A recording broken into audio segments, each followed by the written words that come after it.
Hello बच्चों, चलिए ध्यान दीजिएगा सभी आप लोग। देखिए हम लोग अकाउंट्स पढ़ रहे थे, अकाउंटेंसी पढ़ रहे थे और अकाउंटेंसी का हमने लास्ट क्लास स्टार्ट किया था। उसमें टेक्निकल वर्ड्स को पूरा बताया था आप लोगों को मैंने। एसेट्स कितने टाइप का होता है, लाइबिलिटीज़ कितने टाइप का होता है, वो सारी बातें हम लोग क्लियर कर चुके हैं। ठीक है, आज हम लोग अकाउंटेंसी के जर्नल एंट्रीज बनाना सीखेंगे। ठीक है, तो आज हम लोग डबल एंट्री सिस्टम सीखेंगे। तो देखिए आज हम लोग मेन अकाउंटेंसी सीखने जा रहे हैं और आज हम लोग सीखने जाएंगे डबल एंट्री सिस्टम। क्या सीखने वाले हैं आज हम लोग? डबल एंट्री सिस्टम सीखने वाले हैं। ठीक है, देखिए आज हम लोग क्या सीखने वाले हैं? Double entry system.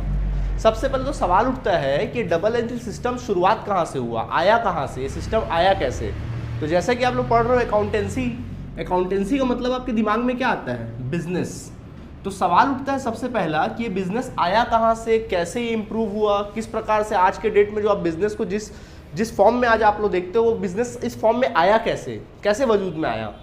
तो स्टार्टिंग आप लोग सब पढ़े होंगे 6th क्लास में, आदि मानव के बारे में पढ़े होंगे। पहले लोग कैसे रहते थे? पत्ते पहन के जंगलों में रहते थे। मतलब हमारा जो कल्चर था उतना डेवलप्ड नहीं हुआ था। इंसान जो है पत्ते पहन के जंगलों में रहता था और वो जब कुछ भी उसको अगर कुछ भी खाना वगैरह होता था तो वो या तो पेड़ से फलों खा लेता था या जानवरों को शिकार करके खा लेता था। और उसकी जो नीड होती थी वो केवल क्या होती थी?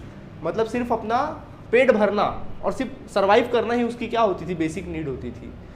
और देखा जाए तो जनरली जो ह्यूमन था वो सेल्फ डिपेंडेंट था, वो किसी पे डिपेंडेंट नहीं हुआ करता था। जिस प्रकार आज आप डिपेंडेंट हो ना, कैसे डिपेंडेंट हो? आज आपको भूख लगता है, खाना खाना है, चावल की आवश्यकता होती तो क्या खुद के खेत में उगाते हो क्या? नहीं। भूख लगता है आप जाके दूसरे के शॉप से क्या करते हो? परचेस करके लाके, मतलब कोई उगाता कोई और है और खाता कोई और है खरीद के। तो ये बिजनेस वजूद में आया। तो अब जो पर्सन है, ह्यूमन है, वो सेल्फ डिपेंडेंट नहीं रहा, वो पूरी तरीके से एक दूसरे पे क्या हो गया है? इंटरडिपेंडेंट हो गया है। ठीक है, तो कैसे शुरुआत हुई? तो शुरू में क्या किया, जैसे जैसे मतलब मानव जीवन प्रगति करता गया तो उसने क्या किया? धीरे से खेती करना चालू किया। एक मनुष्य ने क्या चालू किया? खेती करना चालू किया। अब मान लो जो वो खेती करता था, फार्मिंग करता था, तो उसमें तकरीबन मान लीजिए 100 किलो वो क्या कर लेता था? अनाज उगा लेता था। 100 किलो अनाज उगाता था। अब 100 किलो अनाज उगाता था, वो खाता होगा, उसकी फैमिली खाती होगी। कुल मिला के उसका जो खपत होता था, उसके घर वाले कितना खा पाते थे? 10 किलो ही खा पाते थे। फिर भी 90 किलो क्या हो जाता था? उनके पास बच जाता था 90 किलो। तो क्या करें लोग? मतलब देखिए खेती में खेत करके 100 किलो उगा रहे हैं, 10 किलो खुद खा रहे हैं। कितना खाएंगे भाई? 10 किलो खुद खाए, 90 रहा। अब इसने सोचा 90 का क्या करूं भाई? तो 90 माल क्या किया करने लगा? वो उन लोगों को क्या करने लगा? सेल करने लगा जिनके पास खेत वगैरह नहीं है, जो अनाज नहीं उगाते। वो बोला आओ भैया मुझे पैसा दो और ये अनाज क्या कर लो, आप खरीद लो मुझसे, आपको मेहनत करने की जरूरत नहीं है, मेरे से खरीद लो। यहीं से क्या आया? बिजनेस का क्या हुआ? शुरुआत हुआ। यहीं से आपका बिजनेस का क्या हो गया? शुरुआत हो गया। अब लोग क्या करने लगे? बिजनेस का शुरुआत हो गया यहाँ पे। अब देखो ये बंदा बिजनेस करने लगा, उगा रहा था माल और लोगों को क्या करने लगा? बेचने लगा और प्रॉफिट कमाने लगा। मतलब ये हुआ कि अगर वो क्या होता था, 100 रुपये का माल का उसको मैन्युफैक्चरिंग करने में 100 रुपये का खर्चा आया, तो वो प्रॉफिट बेच देता था। उसमें मान लीजिए प्रॉफिट उसने शामिल कर लिया 20 रुपये और उसको 120 रुपये में क्या कर देता था? सेल कर लेता था। यहीं से किसका शुरुआत हुआ? बिजनेस का शुरुआत हुआ। लेकिन बच्चों बिजनेस का शुरुआत तो यहाँ से हुआ और जैसे ही बिजनेस में प्रॉफिट दिखने लगा, जब बिजनेस में खूब कमाई दिखने लगा, तो और भी लोग बिजनेस में क्या होने लगे? एंटर होने लगे। तो जब और भी लोग बिजनेस में एंटर होने लगे तो कुछ प्रॉब्लम्स क्रिएट होने लगे, प्रॉब्लम्स आने लगे सामने। किससे रिलेटेड प्रॉब्लम्स आने लगे? ट्रांजैक्शन को मेमोराइज करने से रिलेटेड प्रॉब्लम सामने आने लगे, अकाउंटेंसी से रिलेटेड प्रॉब्लम सामने आने लगे। कैसे प्रॉब्लम थे? कुछ प्रॉब्लम्स थे अकाउंटेंसी से रिलेटेड। सबसे पहला था हाउ टू, प्रॉब्लम था पहला how to memorise the transaction, memorise the transaction. सबसे पहला समस्या आया कि ट्रांजैक्शंस को मेमोराइज कैसे किया जाए, लिखा कैसे जाए, याद कैसे रखा जाए। भाई देखिए अगर हमने सोहन को माल बेचा नगद में माल बेच दिया सोहन को, क्या कोई मतलब उससे? भाई पैसा दिया, सोहन माल के लेके चला गया, तो भाई उसको याद रखने की उतनी ज़रूरत नहीं है। ठीक है, रोहन को माल बेचा, कोई दिक्कत नहीं है। लेकिन वहाँ पे अगर आपने उधार बेचा तो दिक्कत है। अगर आप उधार माल बेचते हो तो फिर कैसे करोगे भाई? मतलब आज आपने सोहन को माल बेचा उधार, ठीक है, 100 रुपये का सोहन को माल बेच दिया, 100 रुपये का उधार माल बेच दिया। फिर किसी तारीख को फिर सोहन को माल बेच दिया उधार में, मान लीजिए 200 रुपये का माल बेच दिया। अभी सोहन का हिसाब किताब कितना है? 300 है। ठीक है, तो आप बोलो कोई दिक्कत नहीं ना सर, एक तो कॉपी उठाओ लिख लो उसमें। चलो भाई आपकी बात मान लेते हैं, हमने कॉपी उठाया और कॉपी में क्या कर लिया? लिख दिया। लेकिन भाई सिर्फ सोहन से हमारा लेन देन नहीं हो रहा है, सोहन के साथ सिर्फ ट्रांजैक्शन नहीं हो रहा है, सोहन जैसे कईयों के साथ ट्रांजैक्शन हो रहा है। डेली के डेली 200-250 कस्टमर लोग को हम लोग माल क्या कर रहे हैं, सेल कर रहे हैं, परचेस कर रहे हैं, सेल कर रहे हैं, परचेस कर रहे हैं, सेल कर रहे हैं। ऐसे करते कितने सारे ट्रांजेक्शन हो गए। अब देखो कॉपी में सबसे बड़ा दिक्कत यह है कि जब सोहन आया अपना हिसाब किताब करने, तो सोहन का हिसाब किताब देखे तो कॉपी इतनी मोटी हो गई लिख लिख के, और सोहन का हिसाब हम लोग क्या कर रहे हैं, खोज रहे हैं। हमारा समय भी वेस्ट हो रहा है, टाइम तो वेस्ट हो ही रहा है, और हम लोग का हमारा जो अपॉर्चुनिटीज है बिजनेस में वो भी चला जा रहा है। प्रॉब्लम आया ना, तो मतलब एक तो पहला प्रॉब्लम था क्या, how to memorise the transaction को याद कैसे रखा जाए। दूसरा और एक प्रॉब्लम सामने आ गया, क्या प्रॉब्लम सामने आने लगा, how to solve complications of transaction के जो कॉम्प्लिकेशंस थे, उसकी जो जटिलताएं थी, मतलब कॉम्प्लिकेटेड हो गया ट्रांजैक्शन, इतने सारे लेन देन, उसको कॉम्प्लिकेशन को कैसे सॉल्व किया जाए, ये प्रॉब्लम सामने आने लगा। ठीक है, बिजनेस क्यों करते हो आप, प्रॉफिट कमाने के लिए। तो भैया प्रॉफिट कमाना है तो कैसे कमाओगे प्रॉफिट, आपके बिजनेस में जितने आपको इनकम हुए हैं जोड़ लो, जितने भी एक्सपेंसेस हुए क्या कर लो, खर्चे किए उसको क्या कर दो, घटा दो, क्या निकल आएगा, प्रॉफिट निकल आएगा। सही बात है कि नहीं है। तो भैया ना तो आपके पास इनकम को जानने का कोई प्रॉपर, इनकम को एंट्री करने कोई प्रॉपर सिस्टम नहीं है, ना तो खर्चों को कैलकुलेट करने कोई प्रॉपर सिस्टम नहीं है, तो प्रॉफिट कहाँ से निकालोगे। ठीक, तो सबसे बड़ा और एक बड़ा मुद्दा सामने आ गया, what is the profit of business. तो बिजनेस का प्रॉफिट क्या है भैया, वो हमको नहीं समझ में आ रहा था, क्योंकि भाई लिखने का, अकाउंटेंसी रखने का कोई प्रॉपर सिस्टम तो था नहीं। तो भाई बिजनेस का प्रॉफिट कैसे कैलकुलेट किया जाए, वो प्रॉब्लम सामने आने लगा। प्रॉफिट के साथ साथ अगर प्रॉफिट का प्रॉब्लम सामने आने लगा तो और एक प्रॉब्लम सामने आने लगी, वो था what is the financial condition of business. तो बिजनेस के फाइनेंशियल कंडीशन क्या है वो हमको पता नहीं था। क्या होता है फाइनेंशियल कंडीशन, अगर किसी का भी आपको फाइनेंशियल कंडीशन जानना है, किसी बंदे का फाइनेंशियल कंडीशन जानना है, कैसे जानोगे, पूछोगे भाई तेरे पास एसेट्स कितना है, संपत्ति कितनी तेरे पास, प्रॉपर्टी कितनी है, बोले उसके पास 10 लाख की प्रॉपर्टी है।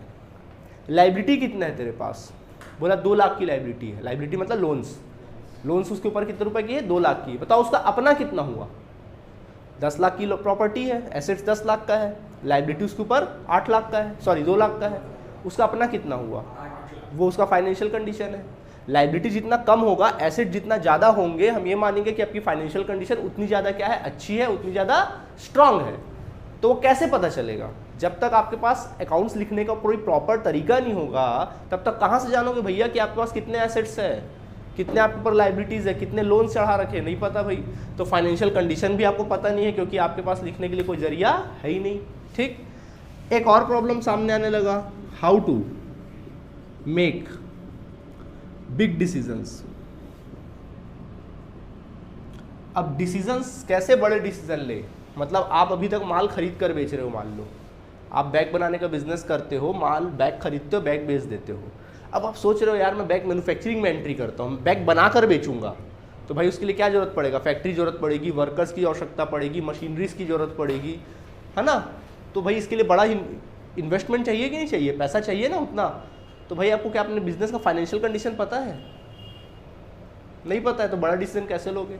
घर में जब बोलते ना, घर में पापा कार खरीदना है, मम्मी कार खरीदना है, तो भाई बड़े डिसीजन कैसे लेते हो, बोलते रुको भाई पहले देखने दो हमारे पास एसेट्स कितना है, हमारे ऊपर लाइबिलिटी कितना है। अगर मान लीजिए हमारे घर में एसेट्स, हमारे पास 50 लाख के एसेट्स है, लाइबिलिटी हमारे पास 2-2.5 लाख रुपए का, फिर भी हमारे पास 48 लाख कुछ है, हाँ भाई खरीद सकते, फाइनेंशियल कंडीशन है। नहीं है तो कहाँ से खरीदोगे। आई बात समझ में। ऐसा तब हो पाता है जब आप अपना फाइनेंशियल कंडीशन को जानते हो, लेकिन यहाँ तो फाइनेंशियल कंडीशन भी नहीं जान रहे हो। क्यों? क्योंकि आपके पास ट्रांजैक्शन को याद करने के लिए, उसको प्रॉपर तरीके से लिखने के लिए कोई सिस्टम नहीं है। तो ऐसा सिस्टम नहीं था, तो बिजनेस देखो, जब बिजनेस शुरुआत होने लगा तो उस बिजनेस में सिर्फ ट्रांजैक्शन को मतलब लिखने के ही पॉइंट ऑफ व्यू से कितने सारे प्रॉब्लम्स आने लगे। और जैसी प्रॉब्लम्स आने लगे तो जो पर्सन लोग बिजनेस में एंट्री कर रहे थे प्रॉफिट को देखते हुए, प्रॉब्लम को देखकर क्या होने लगे, वही लोग भागने लगे और बिजनेस धीरे धीरे बंद होने लगा। सोचो अगर ये प्रॉब्लम सॉल्व नहीं होते तो बिजनेस ग्रो नहीं कर पाता। बिजनेस ग्रो नहीं कर पाता तो आज जो लाइफस्टाइल जी रहे हो आप, किसकी वजह जी रहे हो भैया? बिजनेस की वजह से तो जी रहे हो। आज इंसान अगर चांद तक पहुंच गया तो किसकी वजह से पहुंचा है? बिजनेस की वजह से ही तो पहुंचा है। पैसे कमाए हो तब तो आप अपनी सोसाइटी में आज अपना जो लिविंग स्टैंडर्ड है वो क्या हो गया है, हाई हो गया है। किसकी वजह से? बिजनेस की वजह से। और बिजनेस की वजह से बिजनेस को ग्रो करने में हाथ किसका है? अकाउंटेंसी का। तो भाई अकाउंटेंसी का बहुत बड़ा हाथ है, तो फिर वो कैसे होता, कैसे प्रॉब्लम सॉल्व होता। तब क्या हुआ, इससे क्या हुआ कि लोग बिजनेस को छोड़ छोड़ के भागने लगे। तो सोचो अगर सब बिजनेस को छोड़ के भाग जाते तो फिर से क्या हो जाता, सब इंसान फिर पत्ता पहन के घूमने की नौबत आ जाती, फिर जंगलों में रहने की नौबत आ जाती, है कि नहीं। तब फिर क्या हुआ, एक बंदा था, कहाँ, इटली में, कहाँ था, इटली के वेनिस सिटी में एक बंदा था, इटली के वेनिस सिटी में एक बंदा था जिसका नाम था लुकास पेसियोली। लुकास पेसियोली, उसका नाम था लुकास पेसियोली। वो ये सारे प्रॉब्लम को क्या कर रहा था, एनालिसिस कर रहा था, ये सारे प्रॉब्लम को देख रहा था कि बिजनेस में एक इंसान को कितना प्रॉब्लम होता है, एक बिजनेसमैन को ट्रांजैक्शन से रिलेटेड कितना प्रॉब्लम होता है। तब उसने सोचा कि इस प्रॉब्लम को मैं कैसे सॉल्व कर सकता हूँ, दुनिया को ऐसा क्या सिस्टम दूँ जिससे दुनिया बिजनेस कर सके और बिजनेस ग्रो कर सके, और जो भी ये प्रॉब्लम्स है ट्रांजैक्शन से रिलेटेड, ट्रांजैक्शन को याद रखना, प्रॉफिट्स कैलकुलेट करना, एसेट्स वगैरह जानना, लायबिलिटीज जानना, ये सारे प्रॉब्लम्स मैं कैसे सॉल्व कर सकता हूँ। तो उसने क्या किया पता है, 1494 में एक सिस्टम बनाया जिसका नाम रखा डबल एंट्री सिस्टम। क्या नाम रखा, डबल एंट्री सिस्टम। और दुनिया को ये बोला कि अगर आप इस सिस्टम के अकॉर्डिंग अकाउंटेंसी रखते हो तो मैं गारंटी देता हूं कि जो भी आप लोगों को अकाउंटेंसी में प्रॉब्लम आ रहे हैं ट्रांजैक्शन को याद करने से रिलेटेड, वो सारे प्रॉब्लम क्या हो जाएंगे, सॉल्व हो जाएंगे। उसने गारंटी दिया, ठीक है। क्या था भाई double entry system. Double entry system कोई बहुत बड़ा सिस्टम नहीं है, लुकास पेसियोली ने बोला, मतलब देखो कोई भी काम करने का तो एक तरीका होता है, हर कोई काम करने का क्या होता है, तरीका होता है। जब आप पढ़ाई करते हो तो एक दिशा में आप पढ़ाई करते हो, एक सिस्टमैटिक ढंग से पढ़ाई करते हो, तब आप ज़्यादा अच्छे नंबर लाओगे। जब आपको पेपर मिलता है, क्वेश्चन पेपर मिलता है, तो आप उसको एक सिस्टमैटिक ढंग से सॉल्व करते हो, तब टाइम पे आप क्या कर पाते हो, उसको सॉल्व कर पाते हो। जिन बच्चों के पास सिस्टम नहीं होता ना, बच्चे क्या हो जाते हैं, फेल हो जाते हैं, क्योंकि सिस्टम नहीं होता है, सिस्टम बनाना पड़ेगा। तो वैसे उसने क्या किया, एक सिस्टम बनाया, बोला अगर इस सिस्टम के अकॉर्डिंग आप चलोगे तो पक्का आपको प्रॉब्लम्स क्या हो जाएंगे, सॉल्व हो जाएंगे। Double entry system. तो क्या सिस्टम था भैया, उसने बोला कि सबसे पहले क्या होता है, एक ट्रांजैक्शन होता है। ट्रांजैक्शन मतलब क्या हुआ, सीधा लेन देन होता है, और हर एक लेन देन का डबल इफेक्ट होता है। कितना इफेक्ट होता है, डबल इफेक्ट। एक इफेक्ट को नाम दिया डेबिट और दूसरे को नाम दिया क्या, क्रेडिट। बस नाम दे दिया, जैसे ट्रेन क्रॉस करता है ना आजू बाजू से, तो डबल इफेक्ट हो रहा है, वैसे डबल इफेक्ट, एक को नाम दिया डेबिट, एक को नाम दिया क्या, क्रेडिट। उसने बोला कि ट्रांजैक्शन होगा, उसने बोला कि सबसे पहले क्या करना, इस ट्रांजैक्शन की एंट्री सब्सिडियरी बुक में करना। इस ट्रांजैक्शन की एंट्री आप करेंगे सब्सिडियरी बुक में। किसमें करेंगे, सब्सिडियरी बुक। सब्सिडियरी बुक असल में क्या होता है, सब्सिडियरी बुक अलग अलग ना, एक प्रकार से ट्रांजैक्शन के नेचर के अकॉर्डिंग अलग अलग बुक होगा। जैसे परचेज बुक अलग होगा, सेल्स बुक अलग होगा, परचेज रिटर्न बुक अलग होगा, सेल्स रिटर्न बुक अलग होगा, कैश बुक अलग होगा, ऐसे करके वगैरह वगैरह बहुत सारे बुक्स होंगे, तकरीबन 8 प्रकार के बुक्स होते हैं। तो जो भी ट्रांजैक्शन होगा, जैसे आपने गुड्स परचेज किया तो उसकी एंट्री कहाँ करोगे, परचेज बुक में लिख लोगे। गुड्स सेल किया, उसकी एंट्री कहाँ कर दोगे, सेल्स बुक में उसकी एंट्री कर दोगे। कोई कैश ट्रांजैक्शन किया, मान लीजिए किसी को सैलरी आपने दिया, तो उसकी एंट्री कहाँ करोगे, कैश बुक में कर लोगे। सबका एक पर्टिकुलर बुक होगा, उस बुक में एंट्री कर लिए। उसी में से देखकर फिर उसके बेसिस पे आप क्या बनाओगे, जर्नल एंट्री बनाओगे। क्या बनाओगे, जर्नल एंट्री बनाओगे। समझ आया कि नहीं है, क्या बनाओगे, जर्नल एंट्री। अब क्या होता है देखेंगे। और जर्नल एंट्री की बेसिस पे क्या बनाओगे, लेजर बनाओगे। लेजर का मतलब होता है अकाउंट, सबका पर्टिकुलर अकाउंट होता है। बैंक जाते हो ना, वहाँ हर्ष का अकाउंट मिलता है, दीपक का अकाउंट मिलेगा, यश का अकाउंट मिलेगा, ईशान से अकाउंट मिलेगा, सबका अलग अलग अकाउंट मिलता है कि नहीं मिलता है। तो वैसे ही सबका क्या रहेगा, पर्टिकुलर, सबका अलग अलग क्या रहेगा, अकाउंट रहेगा, उसको बोलते हैं लेजर। ठीक है, मतलब ये हुआ कि कोई भी अगर ट्रांजैक्शन होगा बच्चों, तो वो ट्रांजैक्शन को 3 प्रोसेस से होकर गुजरना पड़ेगा डेली के डेली। सब्सिडी बुक में एंट्री होगी, जर्नल एंट्री होगी, और फिर क्या होगा, लेजर में एंट्री होगी। 3 जगह एंट्री होगी। और ये काम कैसा होगा, डेली का काम होगा। कैसा काम होगा, ये डेली नेचर का काम है। ठीक है, डेली वर्क है ये, मतलब हर एक ट्रांजैक्शन को इन 3 प्रोसेस से होकर क्या करना है, गुजरना ही गुजरना होगा। समझ आया कि नहीं आया, ये काम करते रहो। ठीक, तो इससे ये हुआ कि स्टार्टिंग के 2 प्रॉब्लम तो सॉल्व हो गए बच्चों। देख लो, how to memorise the transaction, transaction को मेमोराइज कैसे रखा जाए, वो प्रॉब्लम सॉल्व हो गया सब्सिडी बुक से। और how to solve the complications of transaction, तो कॉम्प्लिकेशंस कैसे सॉल्व हो गया, जर्नल एंट्री और लेजर के बेसिस पे। वो पर्टिकुलर अलग अलग पूरा अकाउंट, एक प्रकार से जो उसमें ट्रांजैक्शन होते हैं ना, वो पूरा क्लासीफाई हो जाते हैं, समराइज हो जाते हैं चारों तरफ। समझ में आ गया कि नहीं आ गया, ये तो हो गया। अब आप बोलोगे सर प्रॉफिट कैसे कैलकुलेट करेंगे, तो लुकास पेसियोली अंकल ने बोला कि टेंशन मत लो, साल का क्या आएगा, एंड आएगा, एंड ऑफ द ईयर आएगा। क्या आएगा, एंड ऑफ द ईयर। भाई देखो, अब प्रॉफिट कैलकुलेट करोगे तो सवाल उठता है कि प्रॉफिट कैलकुलेट करोगे कब, हर दिन कैलकुलेट करोगे, हर महीने कैलकुलेट करोगे, हर 6 महीने में कैलकुलेट करोगे, या हर साल कैलकुलेट करोगे? ज़्यादा बेटर क्या है? हर साल कैलकुलेट करो, रोज़ रोज़ तो कैलकुलेट कर नहीं सकते भाई। क्या करेंगे? सीधा साल के एंड में। तो साल का एंडिंग डेट आएगा और एंडिंग डेट में क्या करेंगे, जितने भी उन्होंने लेजर बनाए हैं ना, उस लेजर को बंद करेंगे और उसको ट्रांसफ़र किया जाएगा ट्रायल बैलेंस में। ट्रायल बैलेंस नाम का एक सिस्टम होता है, उसमें ट्रांसफ़र किया जाएगा और ट्रायल बैलेंस के बेसिस पे ही क्या बनाया जाएगा पता है? फाइनल अकाउंट बनाया जाएगा। और ये फाइनल अकाउंट में ट्रेडिंग अकाउंट बनता है जिसका काम है ग्रॉस प्रॉफिट निकालना, इसका काम है ग्रॉस प्रॉफिट निकालना। एक बनता है प्रॉफिट एंड लॉस अकाउंट जिसका काम होता है बिजनेस का नेट प्रॉफिट निकालना।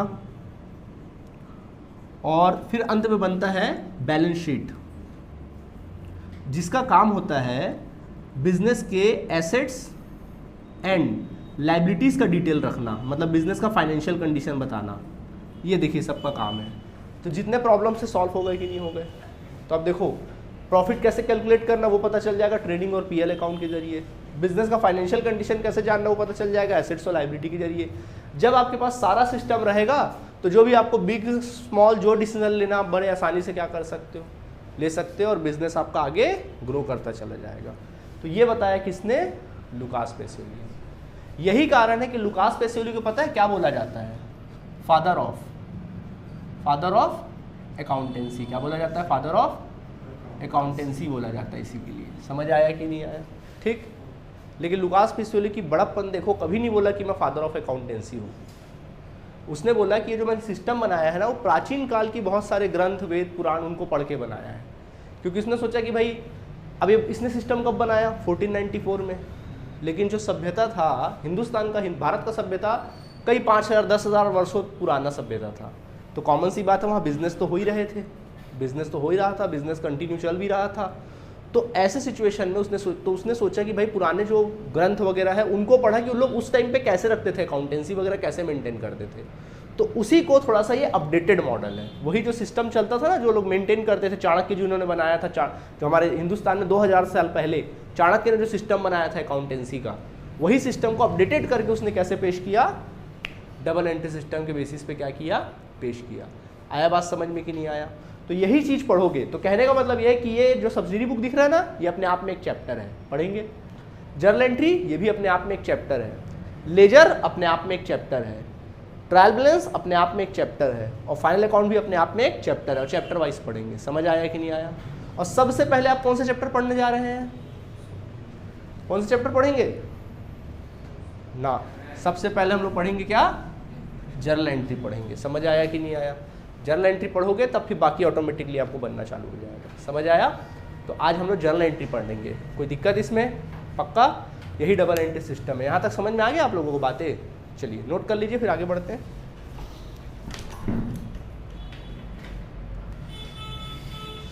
ओके, तो अब हम लोग क्या कर सकते हैं? सिस्टम को पढ़ना स्टार्ट कर सकते हैं और आज से हम लोग स्टार्ट करेंगे सबसे पहला chapter and that is your journal entry. क्या स्टार्ट करेंगे? Journal entry. जैसा कि मैंने बताया था कि अकाउंटेंसी एक गेम की तरह है। गेम में क्या होता है, जैसे हम लोग गेम खेलते हैं ना, मतलब पहले खेलना सीखते हैं तो ऑटोमेटिक उसके रूल्स रेगुलेशन हम लोग को क्या होता है पता चलने लगता है। बस अकाउंटेंसी वैसे ही है। अकाउंटेंसी में पहले थ्योरी नहीं पढ़ते हम लोग, पहले प्रैक्टिकल पढ़ते हैं। प्रैक्टिकल के बाद ही हमको थ्योरी ऑटोमेटिकली समझ में आएगी। पहले थ्योरी पढ़ोगे तो समझ में भी नहीं आने वाला। आया बात समझ में?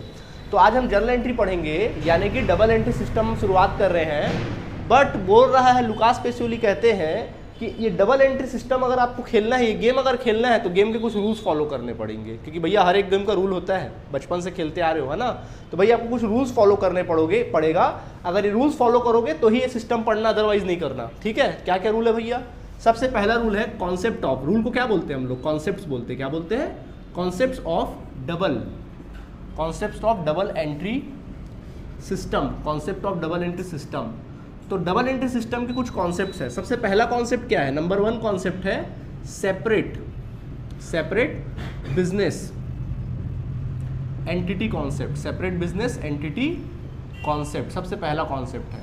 लुकास पेसियोली कहते हैं कि ये सिस्टम वहीं पे वर्क करेगा जहां पर सेपरेट बिजनेस एंटिटी का कॉन्सेप्ट होगा। मतलब क्या होगा? जब भी आप बिजनेस करोगे, अकाउंटेंसी वहां वर्क करेगा। एक बिजनेस होगा, 2 कैरेक्टर्स होंगे वहां, एक बिजनेस का होगा और एक ओनर होगा। एक होगा बिजनेस और दूसरा होगा ओनर। समझ में आया? और कहता है कि बिजनेस और बिजनेस का ओनर दोनों सेपरेट होंगे भैया, दोनों एक नहीं हो सकते। दोनों एक नहीं हो सकते, दोनों को अलग मानना है। क्यों अलग मानना है, कैसे? मतलब ये है कि अगर बिजनेस का ओनर अपने बिजनेस से कुछ भी चीज़ लेता है तो उसको बिजनेस को देना पड़ेगा। जैसे मान लीजिए ओनर बैठा है बिजनेस में, उसको आइसक्रीम खाने का मन किया, ठीक है, आइसक्रीम खाने का मन किया तो क्या करेगा, 20 रुपये का आइसक्रीम खाएगा तो 20 रुपये अपने बिजनेस के गल्ले से निकालेगा और आइसक्रीम वाले को देगा और आइसक्रीम खा लेगा। तो ऑन बिजनेस तो क्या लुकास पेसियोली क्या बोलते हैं, अगर आप ऐसा करोगे भैया तो ये सिस्टम फॉलो नहीं करना, ऐसा आप नहीं कर सकते। मतलब ये है कि आप आइसक्रीम खाओ, आइसक्रीम खाने में रोक टोक नहीं है, लेकिन अपने जेब से पैसा दे के खाओ, गले से मत निकाल के खाओ। अगर गले से निकाल के खा भी रहे हो तो फिर क्या करो, वापस उसमें ला के अपने जेब से डालो उसको। समझ में आया? ऐसा क्यों? ऐसा इसलिए क्योंकि फिर आप बिजनेस का सही प्रॉफिट आप कैलकुलेट नहीं कर पाओगे। मैं एग्जांपल देके समझाता हूँ। मान लीजिए आपका कपड़े का दुकान है और आपके घर में किसी प्रकार का फंक्शन हुआ, तो कॉमन सी बात है नया कपड़ा पहनोगे, तो नया कपड़ा दूसरे के बिजनेस से खरीदोगे जाके कि खुद के बिजनेस से लोगे? खुद के बिजनेस से लोगे, सीधी सी बात है ना। तो आप खुद के बिजनेस में गए और वहाँ से 10,000 रुपये का कपड़ा अपने लिए क्या कर लिए, निकाल लिए, 10,000 का कपड़ा निकाल लिए, ठीक। अब बताओ कायदे से क्या अपने बिजनेस को पैसा दिए होगे आप? बता दो, नहीं दिए होगे, सीधी सी बात है, नहीं दिए होगे। अपने बिजनेस पैसा कपड़ा लिए और आ गए, ठीक है।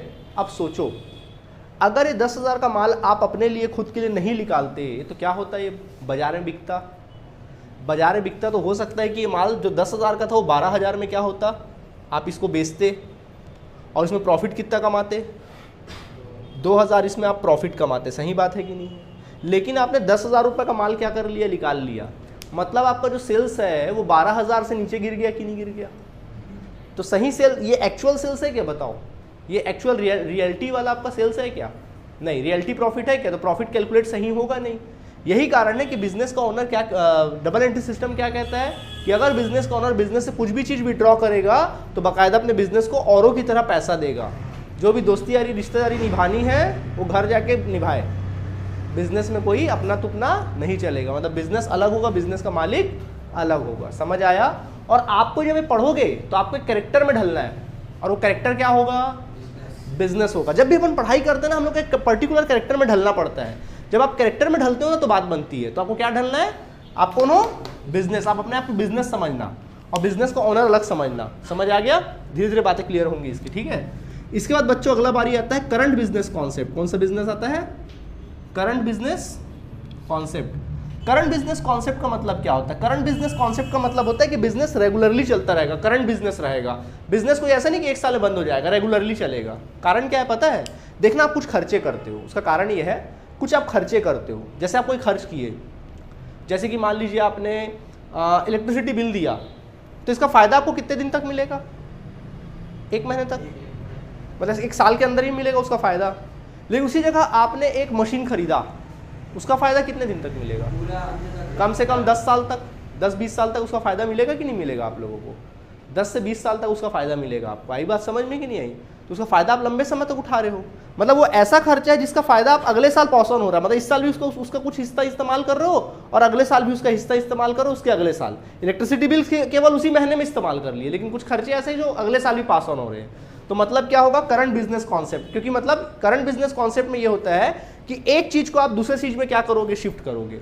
कुछ खर्चों को आपको अगले साल क्या करना पड़ता है, शिफ्ट करना पड़ता है। तो वहां पर करंट बिजनेस कॉन्सेप्ट मानना पड़ेगा। समझ में आया? मतलब ये सिस्टम जो है ना लगातार साइकिल की तरह चलता रहेगा। मतलब ये जैसी प्रॉफिट कैलकुलेट नहीं करोगे, फिर अगले साल से फिर कहाँ जाओगे, ट्रांजैक्शन में, फिर सब्सिडी बुक बनाओगे, फिर ये बनाओगे, फिर अगले साल फाइनल अकाउंट, फिर साल खत्म होगा, फिर उसके अगले साल चलेगा ये। तो गोल गोल चक्कर क्या होता रहेगा, क्योंकि प्रॉफिट हर साल कैलकुलेट करोगे, केवल 1 साल नहीं करोगे, ठीक है। इसके बाद अगला आता है number 3, money measurement concept. Money measurement concept ये कहता है कि आप उन्हीं चीजों की यहां पर एंट्री करोगे, उन्हीं ट्रांजैक्शन की एंट्री करोगे जिसको मनी में आप मेजर कर सकते हो। किसमें मेजर कर सकते हो? मनी के रूप में मेजर कर सकते हो। जैसे एग्जांपल देता हूं, ठीक है। मान लीजिए मैंने आपको ये पेन दिया, बदले में क्या किया, 20 रुपये पैसा ले लिया। बोलो इसकी एंट्री होगी? हाँ होगी, इसकी एंट्री बाकायदा होगी क्योंकि ट्रांजैक्शन हुआ है। मान लीजिए मैंने ये पेन दिया, मैंने बोला ये पेन रख लो, ठीक है। मैं बोला रखो पेन, आप बोले सर पैसा, अरे कोई पैसा नहीं यार रखो। बताओ इसकी एंट्री होगी? नहीं होगी, क्योंकि ट्रांजैक्शन है ही नहीं। मैंने पेन दिया, मैंने पैसे की बात भी नहीं की, मतलब रख लो यार ऐसे ही रख लो। क्या ये ट्रांजैक्शन है? तो ऐसे ट्रांजैक्शंस की एंट्री कभी नहीं होती है।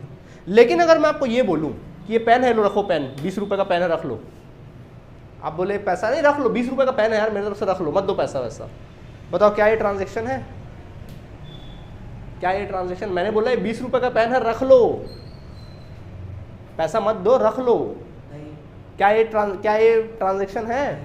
हाँ है, क्योंकि मैंने इस पेन को मनी में मेजर कर दिया। मैं बता रहा हूँ तुमको, जतला रहा हूँ कि देखो मैंने 20 रुपये का पेन तुमको दिया है, मतलब मैं जतला रहा हूँ कि मैंने 20 रुपये का तुमको डोनेशन दिया है, मैंने 20 रुपये का तुमको चैरिटी दिया है, जतला दिया ना मैंने कि भाई मैं 20 रुपये का तुमको पेन दे रहा हूँ। क्या है, ट्रांजेक्शन है कि नहीं है? हाँ है। शादियों में जाते हो, कई जगह देखना, जब अपने खुद के लोगों को गिफ्ट देते हो, देखना प्राइस को आप मिटा देते हो, मतलब वहाँ जतलाते हो कि भाई हमारे बीच में ट्रांजेक्शन नहीं है, अब व्यवहार नहीं है, ट्रांजेक्शन को हिंदी में व्यवहार बोलते हैं। लेकिन कई कई जगह आप क्या करते हो, बाकायदा प्राइस दिखा के देते हो क्यों? मतलब देख भाई आज तेरे को दिया कल देना मेरे को, तो इसको मनी मेजरमेंट बोलेंगे। अगर जतला दिए तो मनी मेजरमेंट, समझ में आया? तो उन्हीं चीज़ों की एंट्री करोगे जिसको आप मनी में क्या कर सकते हो, मेजर करोगे। जिसको मेजर नहीं करोगे उसकी एंट्री कभी मत करना, ठीक है? और नंबर 4 कॉन्सेप्ट है बच्चों, वो है तुम्हारा accounting, accounting period concept, accounting period concept. तो अकाउंटिंग पीरियड कॉन्सेप्ट ईयर से रिलेट करता है। किसको रिलेट करता है? ईयर को रिलेट करता है। मैंने बताया था ये डबल एंट्री सिस्टम कैसे चलेगा साल भर का। तो अब साल 2 प्रकार का होता है, साल जो है आपका 2 प्रकार का होता है, एक होता है कैलेंडर ईयर, एक होता है कैलेंडर ईयर और एक होता है फाइनेंशियल ईयर। बच्चों फाइनेंशियल ईयर होता है, कैलेंडर ईयर आप बचपन से जानते हो, 1 जनवरी टू 31 दिसंबर, जबकि फाइनेंशियल ईयर कहाँ से चलता है? 1 अप्रैल, आपका स्कूल वाला चलता है ना, 31 मार्च आपका स्कूल कब से स्टार्ट होता है? 1 अप्रैल से स्टार्ट होता है और ख़त्म कब होता है? 31 मार्च को ख़त्म हो जाता है आपका स्कूल। पता है कि नहीं पता है? सेशन चलता है, ये है फाइनेंशियल ईयर। समझ आया कि नहीं आया? तो जनरली हम लोग अकाउंटेंसी दोनों भी फॉलो कर सकते हैं, या तो आप इसको फॉलो करिए या इसको फॉलो करिए। लेकिन बिजनेस में हम लोग किसको फॉलो करके चलते हैं? तो बिजनेस में जब भी नया साल की बात करेंगे तो क्या होगा? 1 अप्रैल, क्लोजिंग ईयर की बात होगा तो 31 मार्च, अप्रैल टू 31 मार्च। देख लो 12 महीना हो रहा है गिन के, यही 12 महीना हो रहा है। तो ये 4 कॉन्सेप्ट मेन बेसिक है। हालांकि कॉन्सेप्ट तो बहुत सारे हैं, कॉन्सेप्ट तो तकरीबन देखा जाए तो कॉन्सेप्ट 18 कॉन्सेप्ट है। उसके बारे में हम लोग बाद में जब थ्योरी पढ़ेंगे तब पढ़ेंगे उसके बारे में। फिलहाल आप मेन जो सीखने लायक है वो तुम्हारा कितना कॉन्सेप्ट है? 4 कॉन्सेप्ट है। समझ आया? प्लीज़ नोट करिए। ओके स्टूडेंट, तो देखिए आज हम लोगों ने जो बात किया वो डबल एंट्री सिस्टम के बारे में बात किया और उसके कुछ रूल्स रेगुलेशन के बारे में चालू किया। गेम खेलना कल से चालू करेंगे हम लोग, ठीक है? आज थोड़ा रूल्स वगैरह जान लिए, जनरल एंट्री से रिलेटेड जो गेम है वो कल से चालू करेंगे हम लोग, ठीक है? आज क्लास यहीं ओवर करते हैं, ठीक? तो कल मिलते हैं, ओके? Thank you.